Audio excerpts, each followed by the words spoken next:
Hello, everybody, and welcome to Talking Around the Christmas Tree. My name is Stephen Schnee, and the fine fellow next to me, one of these directions, I'm not sure when this process is, but his name is Sal Baglio. You're going to know him from the bands The Stompers and more recently, the Amplifier Heads. He is a fine gentleman.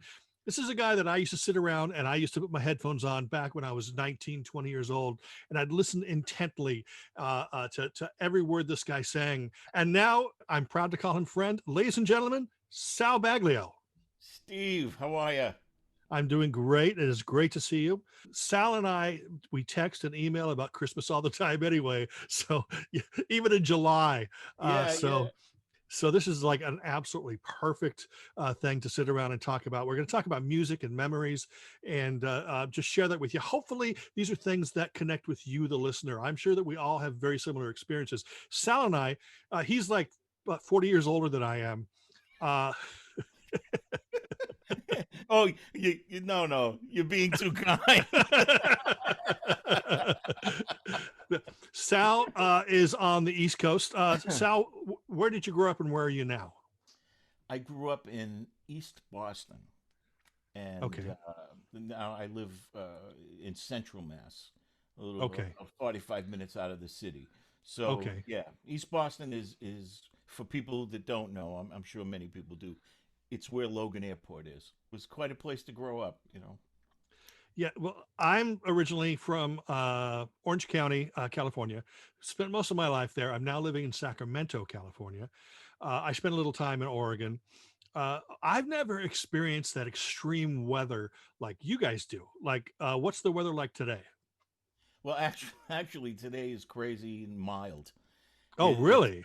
yeah. Today's mild. Right now it's 46. It was in the 50s earlier today, Wow. and just like less than a week ago, we got wiped out with a snowstorm, and everything froze, and then boom, it just today everything is melted away and Yeah. gone. It's crazy. Yeah, but usually we're in the tundra, and especially where I Mm. live in Central Mass, we are whenever there's a snowstorm, we get hit the most. How many white Christmases have you had? Oh, geez, plenty of them. Yeah. I don't know how many. I can't tell you how many there's been snow for, but more often than not, it's been a white Christmas.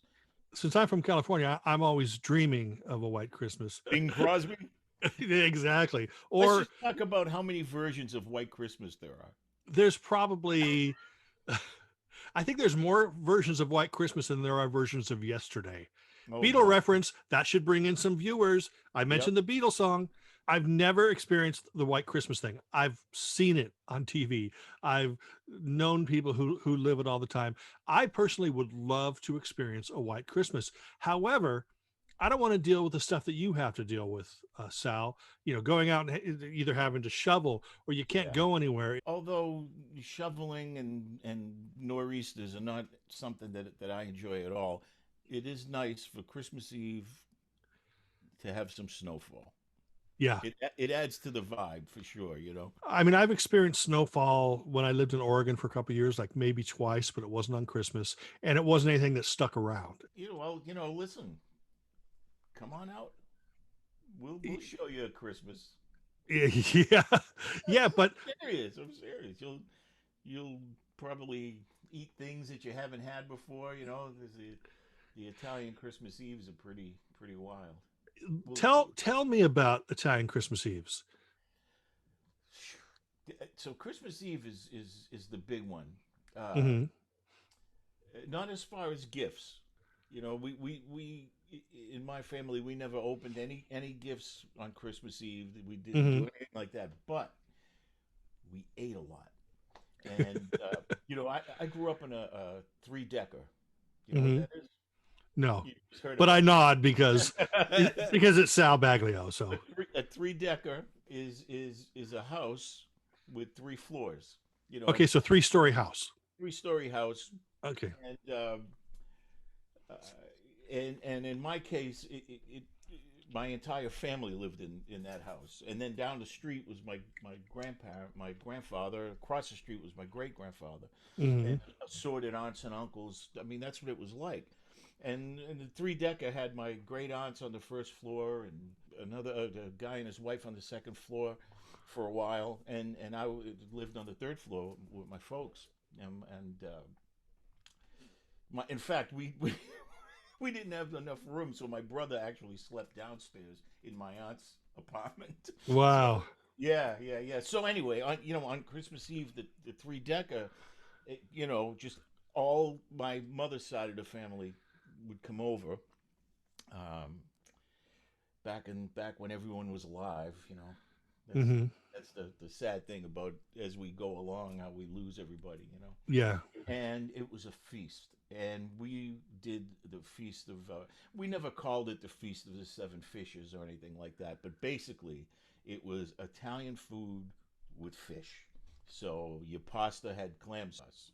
Uh-huh. You had uh, scallops and shrimp, and Hmm. just I can't even tell you how much food we had. Fried dough, and we just it was a big to do, and we ate all night. And then later on, my grandfather and a couple of the guys would start playing cards and drinking, and it would go on all night long. And my brother and I were in charge of the record player. Oh, that's awesome. And so the first memories I have is of the Beach Boys Christmas record, Oh, 19, wow. Okay. 1964. But Hmm. I'm sure I was aware of other Christmas music prior to that. Yeah. Yeah, AM, of course. radio, uh, all your pop hits that were out. Hmm. Hmm. I can remember having the single "Little Saint Nick" and uh, "The Man with All the Toys" on the flip side. I'm sure it was my brother's because he's 7. There's a 7-year difference between he and I. He's older than me, Hmm. and then we got that album, and man, we played that thing to death on Christmas Eve. We just played Wow. it Yeah. over and over and over again, and those songs became to mean so much to us. Just Yeah. Okay. Mono or stereo version? well, mono is the only way to go. The early stereo records, when all of a sudden, like, all the vocals were on one Yeah. side, all the Hmm. music was on the other side, to me was a drag. But Hmm. when I listened to Phil Spector records and early Beach Boy records that were all in mono, and even Hmm. early Beatle records as Yeah. well, Yeah. to me it's like a musical soup, and everything is in there, and it created like a third sound. The fact that everything was just had to be mixed in straight Hmm. on. Hmm. Uh, I mean, I like a little bit of separation and things, but just that Hmm. everything is on here and then everything is on that side. You know. You're saying that the Beach Boys was kind of like that first Christmas album that you remembered. What other Christmas records? I'm not even referring to albums. I've done shows where here on YouTube where I've talked about like my favorite Christmas albums, like the Glenn Campbell one. The Glenn Campbell one was the one when my parents had us come down run down the hall to run into the front room to open our Christmas presents. It was always the Glenn Campbell Christmas album playing from like 1968 to the time I moved out when I was 50. No, I'm kidding. Um, but that was always the album. And but there's so many great Christmas songs from albums that that Yeah. I don't talk about that much. Are there any particular Christmas songs that like really affected you? I mean, I loved so many of them, and I still do. I mean, and prior to rock and roll Christmas records, I Uh-huh. loved I loved all the pop music that was on AM. Hmm. So Hmm. Johnny Mathis singing, sleigh bells, and Hmm. I got the Spectre record later on. I Uh-huh. came to that later, not when it came out, and I think it might have come out in '63 even. I forget, Hmm. but I came to that later and really love that record. I mean, Christmas Baby Please Come Home. And I know that that's not so unique. You know, I share that with a lot of people, but that's such a Yeah, great cut. That is just such a wonderful cut. And, you know, Phil's music anyway, it always sounded like Christmas to me because he yeah, used so many sleigh bells and yeah. percussion and reverb, Exactly, and it was always exactly. like this massive sound of joy. Always those records, you know, which is interesting from such a sad guy, you know. But Well, yeah, yeah, exactly. You see, I kind of have the same feeling when I hear like a non-Christmas Ray Conniff record. I mean, I might be the only human being who still listens to the Ray Conniff singers. But even like my first taste of New Christy Minstrels was their Christmas album. So, and that came out in 63. So that was with me since I was born, basically. And when I hear the non-Christmas New Christy Minstrels records, same exact thing. They remind me of that Christmas album. So it has that joy. I'm experiencing that joy, but in a different way. same thing with the Elvis Christmas record, which is really a brilliant record. Yes. Um, You're you referring to know, the first one. yes, yeah, Yeah. with Okay. Blue Christmas Yeah. and Hmm. you know, a friend of mine gave me that one Christmas. It was either the late '70s or early '80s, Hmm. and my friend Max, and he gave it to me for Christmas one year, and I was very touched. I wasn't expecting it, and yeah, I had known. Obviously, I knew Blue Christmas, Yeah. you know, but the rest of that record was just amazing, you know. I like his Here Comes Santa Claus. Yeah, It's got that Elvis charm and personality to it. But here's I have a confession here. Okay, Elvis is my favorite singer of all time. Period. Um, and I cannot stand Blue Christmas. Okay, everybody loves it. I know that. I understand that. But those backing vocals on that record, he never used them on anything else except that song. That you know that and it annoys. oh yeah, Steve. When I go, No, oh, you blew. Yeah. So, um, I can't stand him. I cannot stand it. It ruins the song for me. And but one thing I noticed that I want you and I want listeners to pay attention to this. Now I'm not dissing Elvis. He's my favorite.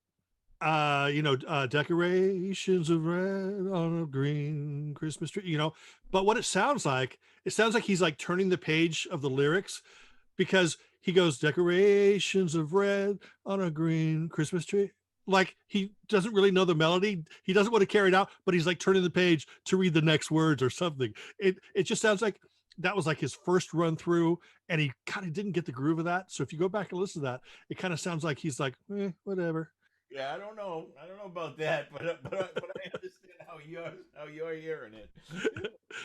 But yeah, no, I love, and I'm not dissing Elvis. I'm not a fan of that song. I'm not a fan of that song, and because of those I vocals, know I, what you're I talking about, but I'm not going to do it because I'm going to keep making you do it. yeah, yeah, I can't get that high. Um, because of that, I hear that in every version, whether it's Right. Tanya Tucker or Bing Crosby. I hear the yeah, Yeah, it's a hook. Yeah, that was the hook. You know what? On that, that's probably the biggest hit off of that album. yeah, absolutely. Certainly, the rest of that record is just amazing. The other thing about Christmas songs is some people hate on them. I mean, they just hate Christmas music. I don't know why. I don't know why that might be. You know, a lot of people give give McCartney grief about Wonderful Christmas Time, and Oh I my gosh. hated them. So let me hear one that you wrote. I You, love that song. You know yeah, why I love the song? Because A, it's Christmas. yeah. B, it's Paul McCartney. I believe he was still in his prime years. Oh, that's And C, it's because it has the feeling and the vibe of Christmas. It has that simplistic joy that people don't think about anymore, or people don't think about once they start growing older, or they get a little more sophisticated. It's like, oh, well, I don't listen to Tony Orlando and Don anymore. I listen to Deep Purple. or I listen to King Crimson. It's like, look, you can listen to King Crimson and you can tie a yellow ribbon around a yellow tree. It doesn't matter. It's all music and it all affects us in a certain way. And Wonderful Christmas Time is one of those songs. I have followed Christmas music, still a big fan, but I'm not as connected with like later stuff. There's great stuff like XTC's Thanks for Christmas that they released under the name Three Wise Men. That's an incredible Christmas song filled with that Christmas feeling. Christmas is a feeling. Just let me say it right here. I think people think of Christmas as a thing, as just a time period, as a date on the calendar. But Christmas is a feeling. So unless you have those kind of feelings for Christmas, you're never going to enjoy it. You're always going to say, "Oh, it's too commercialized," or "I don't want to go to the mall because I don't want to hear Christmas music all day," or whatever. But it's much more than just Santa Claus and exchanging gifts.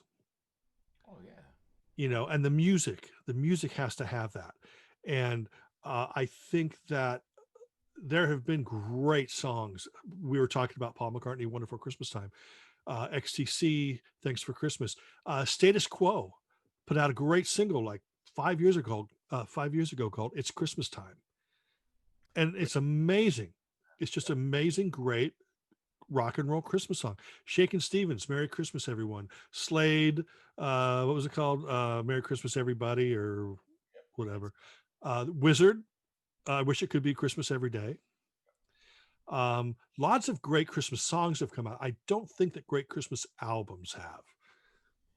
Well, yeah. I mean, just in general, albums. I don't know how many people really put in Yeah. albums anymore. I do, but that's because I'm old. And you notice. Everything that I love about Christmas is wrapped up in the music and the feeling. Uh, Mele Kalikimaka, I don't care about any version of that song. Uh, but everything else, Ella Fitzgerald does a great version of the First Noel where she kind of switches the melody a little bit and just takes it to a new level. Oh yeah. And it's just really, really, really amazing. Now, I've got a couple pictures that I'm going to show people. First one we're going to show, and I want you to tell me about it, is the color one with you and the guitar. Do you remember that? Yeah, yeah, that was heavy stuff, That's so. It's either 68 or 69. It's getting a little blurry from where it Yeah. was, but so I was 11 or 12, and I think it was 68. Um, that was my first electric guitar. Wow. Um, when I was a lot younger, I had a small acoustic guitar that my dad got me, but by that time. I was dying to have an electric guitar, Hmm. 11, Hmm. and I was just like, I need my own guitar. Hmm. Hmm. And that Christmas, we did all the gifts, uh, and we were done, and no guitar that year. So, but I was happy with everything else. Yeah. Yeah. And then my father went out into the hallway, and he comes back in with a guitar, and it was just I was just elated. I mean, the Hmm. joy. I probably broke down and cried. I was so happy that night. I'm gonna Hmm. rock with this thing. It was a red Harmony Roy Smith model uh, guitar. I think it cost $150, and back then that was a little bit of Yeah. That money. was a lot of money. Yeah. And it had the whammy bar on it, and I wish I had that guitar today, but I no longer have it. And I used that probably up until I was about 15, and then Wow. I got my first Fender Strat. But man, just the joy of getting that guitar was just, man. I don't think I have words for it. Man. It was just such a wonderful experience, and my father taught me how to play the guitar. He was a fantastic guitar player, Hmm. but he would always say, "You need to go get lessons and do this." And so I got the guitar, and I'm like, "I'll go. I'm gonna go take guitar lessons, and I'm gonna do I'm gonna learn how to play." So I went to this guy up the street to take guitar lessons at the music store, and he was wanted to show me the scales and how to Yeah. read. And I said, I really want to learn the Chuck Berry lick. I want to learn how to play Johnny Be Good. And he's Uh-huh. like, okay, we'll get to that. And every week I'd say to him, yeah, yeah, I would just play the stuff that he gave me. I said, I really, okay. And he taught me the lick, and I never went back there again. Okay, well, well, You know what? why don't you play the lick right now? I said, I want to learn how to.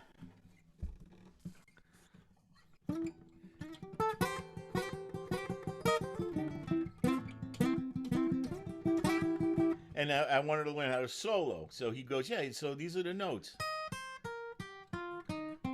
He goes, those are the notes you use. And I was, see you later. I'm done. Thank you very much. I've had enough. And that was it, my friend. I went off and, you know. Now I'm going to show the other picture. It's a picture, black and white picture of you on the drums. Right. So Now, when was that taken? that was way before. I think I might have been 4 years old, maybe. Wow. Maybe. So yeah, those were the years where it's like a toy drum kit. For a while, I wanted to be a drummer. So yeah, I think that year I got that drum kit and a plastic guitar probably. Mm-hmm, mm-hmm. Uh, we were still living. We hadn't even moved yet. We were still in Day Square at that time, living in a 3-decker with my grandmother on the top floor. Yeah. So, uh, but yeah. I wanted to be a drummer there for a short period of time. I'm not fake about Christmas. I'm disappointed when I get blowback from people. Like, oh, Christmas. Oh, God. Stop playing Christmas music. People always have to designate a certain time. Don't play Christmas music until after Thanksgiving. I play Christmas music during the summer. I mean, I don't cruise down the street and crank it and go, hey, here comes Santa Claus. Hey, Gene Autry. Yeah. I don't do that. Like I said, there's a lot of great memories wrapped up in it. Family. It's always about family to me. Yeah. Yep. Grandparents, cousins, aunts, and they're not all here anymore, and but when you play Christmas music, it's kind of like they are, Absolutely. you Absolutely. know. Absolutely. It's a portal, it's a bridge that connects your memories to now. You turn on Christmas music, you just open that gate and walk backwards and visit some of your favorite people, some of your favorite memories. I've got a song for you, Steve. This is might be tough. I wrote this on my dad's birthday. It's not all about him. The name of the song is "When We Go Home Again," Hmm. and it is part of bunch of songs that I've written that deal with memory. So, but I'm going to play it for you. It's called "When We Go Home Again," and it plays with the fantasy of time travel. Hmm. Like Hmm. we get to do it. In Yeah. this song, we get to do it for a day. It's actually a full band song pop tune. It's kind of up, but I'm gonna just do it this way Yeah. here.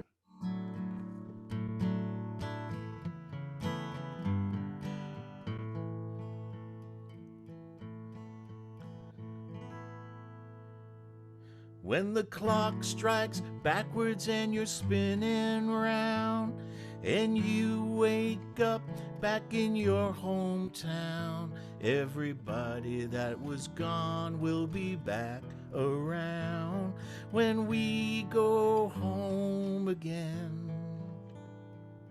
I'll see Aunt Mary and my brother too. The radio in the kitchen sounds just like new, and the good guys playing all the hits for you when we go home again. And we'll see all of our friends, the way they looked back then. It will only be that way for a day when we go home again. Yeah, my dad will be there and his hair will be thick. He'll show me some chords, how to hold the pick. And he won't get older and he won't get sick when we go home again. Ah, da, da, da, da, da, da. Da, da, da, da, da, da, da, da, da, da, da, da, da, da, da, da.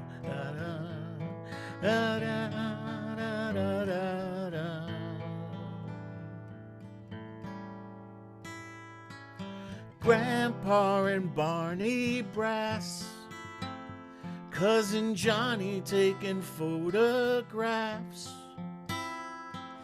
Ma's made supper now, hurry fast, 'cause we are home again. When the clock strikes backwards and you're spinning round, and you wake up back in your hometown, everybody that was gone will be back around when we go home again.